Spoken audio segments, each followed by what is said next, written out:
नमस्कार दोस्तों। जैसा कि हम जानते हैं कि पूरी दुनिया में पेट्रोलियम और कोयले का उपयोग सबसे ज़्यादा एनर्जी बनाने के लिए किया जाता है और इसी एनर्जी की बदौलत देश दुनिया का अर्थव्यवस्था या तो डेवलप हो पाया है या डेवलप हो रहा है। ऐसे में आप खुद अंदाज़ा लगा सकते हैं कि अमेरिका और यूरोप जैसे देश जो अपने आप को डेवलप कंट्री मानते हैं उनके यहाँ कितना एनर्जी का उपयोग होता होगा, जिससे यह अंदाज़ा लगाना बिल्कुल मुश्किल नहीं है कि सबसे ज़्यादा यही देश पेट्रोलियम और कोयले का उपयोग करते होंगे। एक रिपोर्ट के अनुसार सालाना अमेरिका दुनिया का 20% पेट्रोलियम का कंजम्पशन करता है, वहीं पर चीन 13% कंजम्पशन करता है और भारत सिर्फ मुश्किल से 5% करता है। फिर भी विकसित देश पॉल्यूशन फैलाने को लेकर भारत जैसे विकासशील देशों को ज्ञान दिए फिरते हैं। अगर कोयले की बात करें तो चीन दुनिया का 50%, भारत 11% और अमेरिका 8.5% कंज्यूम करता है। लेकिन कोई भी देश कितना भी पेट्रोलियम या कोयले का उपयोग करता है, इससे फर्क भले ही उसके इकोनॉमी में देखने को मिलता है, लेकिन सबसे बड़ा फर्क तब पड़ता है जब हम देखते हैं कि दुनिया का कौन सा देश सबसे ज़्यादा कार्बन उत्सर्जित करता है। क्योंकि सीधी सी बात है, जो देश सबसे ज़्यादा कार्बन उत्सर्जन करेगा वही पॉल्यूशन सबसे ज़्यादा फैलाएगा।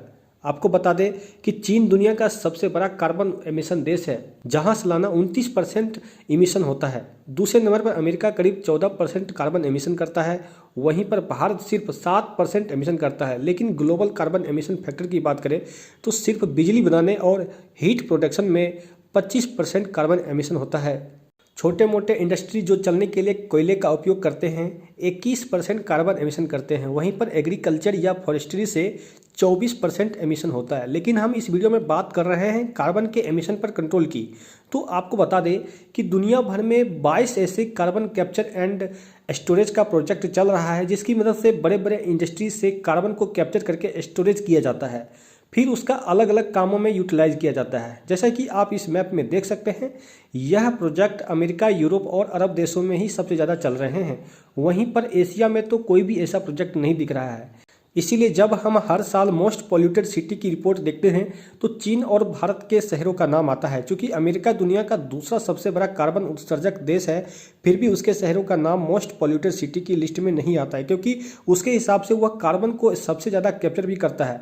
ऐसा नहीं है कि चीन और भारत इस एरिया में काम नहीं कर रहे हैं, बल्कि ये देश भी अब इस पर काम शुरू कर दिया है। जहां चीन 2060 तक नेट जीरो का लक्ष्य रखा है, वहीं पर भारत नेट जीरो का लक्ष्य 2070 तक रखा है। एक रिपोर्ट में बताया गया है कि इस दिशा में भारत सरकार CCUS यानी carbon capture utilization and storage policy ला सकती है।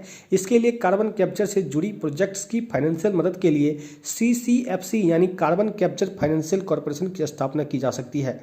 भारत में सबसे अधिक लगभग 60% कार्बन उत्सर्जन इंडस्ट्री सेक्टर से होता है, इसीलिए CCUS की मदद से इस उत्सर्जन का 30% कार्बन को कैप्चर कर उसका इस्तेमाल किया जा सकता है। रिपोर्ट के अनुसार कार्बन को स्टोरेज के लिए वर्ष 2040 तक प्रति टन 4100 रुपये और उसके बाद वर्ष 2050 तक प्रति टन 3000 रुपये की सब्सिडी दी जा सकती है। लेकिन आपके मन में सवाल उठ रहा होगा कि आखिर कार्बन को स्टोरेज करके हम करेंगे क्या? तो आपको बता दें कि कार्बन को कैप्चर करके green urea, hydrogen, methanol, ammonia, acetic acid, glycol और कई ऑर्गेनिक केमिकल्स जैसे ग्रीन प्रोडक्ट्स के प्रोडक्शन में मदद मिलेगी। इससे अर्थव्यवस्था में एक नए सेक्टर का उदय होगा। प्रत्येक साल होने वाले 13 अरब डॉलर के ऑर्गेनिक केमिकल के इंपोर्ट में मदद मिलेगी। नीति आयोग की रिपोर्ट के मुताबिक CCUS की वजह से वर्ष 2050 तक 100 से 150 अरब डॉलर के निवेश की जरूरत होगी, जिससे वर्ष 2050 तक 80 लाख से 1 करोड़ तक के रोजगार निकलेंगे। ऐसे में दोस्तों आपको क्या लगता है, भारत जैसे विशाल देश में इस तरह के सिस्टम का उपयोग करके 2070 तक नेट जीरो का टारगेट हासिल कर पाएगा या नहीं? कमेंट करके बताएं। यदि दोस्तों यह वीडियो आपके काम आए तो इस वीडियो को लाइक कर दीजिए। यदि आपको इसी तरह की वीडियो देखनी है तो इस चैनल को सब्सक्राइब कर लीजिए। तो मिलते हैं अगले वीडियो में, तब तक के लिए धन्यवाद।